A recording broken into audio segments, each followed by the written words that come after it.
Soalan 15. Alright, kita keluarkan semua maklumat. Okey, daripada sini cikgu jumlahkan tepung, gula dengan mentega, senang. Okey. Okey, so sekarang kita nak keluarkan constant. Okey. Okay, this is the first constant. Okay, dia punya sum of tepung kamu tu mesti more than 8. Okay, kalau kamu baca betul-betul ya. Sekurang-kurangnya 8 tu maksudnya more than or equal 8. Alright, the second one is for the 6 for the sugar. Sugar dia kata at least 6, that mean more than or equal 6. Okay, for the margarine, mentega, dia kata the maximum mass butter. The maximum, that mean the clue is less or equal 5. Alright. Next. Okay, this is your graph. Okay. So, macam mana nak cari graph ni? Alright. So, kalau cikgu tunjuk satu-satu. Okay. Cikgu hilangkan decimal times 15. Okay, cikgu check lah. Kita ambil apa-apa nilai X kat sini. When our X is 10, kita substitute, kita akan dapat Y40. Jadi, cikgu plot dekat sini. Macam tu. Alright, seterusnya when our Y is 0, cikgu gantikan Y0, cikgu dapat X20.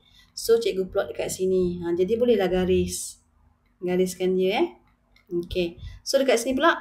Alright, kita times 10. Okay, when X0, cikgu gantikan dapat 30, 0, 30. Cikgu plotkan 0, 30. Dan bila Y0 dapat X70. 60. So 30 kat sini 70. Jadi kita boleh garis. Macam itulah. Macam tu cara satu persatu nak buat. The last garisan. Okay. When X0 gantikan Y50. Okay. When our Y0 gantikan X50. Jadi kita plot lah. X50. Sorry. Okay, kat sini 50, 50. Sama. Alright. So, this is our shaded region R. Okay, tulis R. Jadi, seterusnya. Okay, profit. Okay, nak cari profit ni. Okay, kita kena cari, dia dah bagi maklumat dah. Profit, cost, dia punya jual dengan cost. Kita tolakkan. This is our profit. 35 for the chocolate and 20 for the vanilla. Okay. Kita buat objective function of the profit.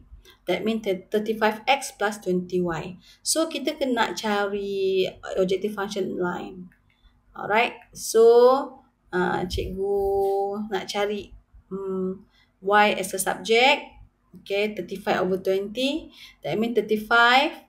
Dekat mana 35? Dekat sini. Bila x 20. Jadi, putus-putus. This is your objective function line.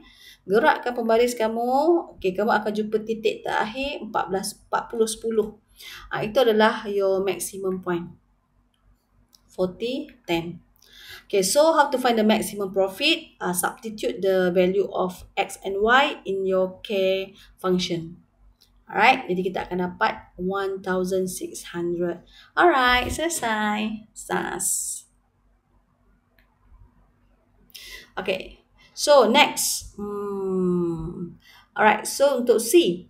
Okay, calculate the maximum profit obtained. Macam mana kita tahu maximum profit obtained ni? Alright, untuk okay. Right, so kita nak tahu maximum profit menggunakan titik yang sama. Okay, kita nak cari tepung. Gantikan nilai. Okay, so kita akan dapat 17.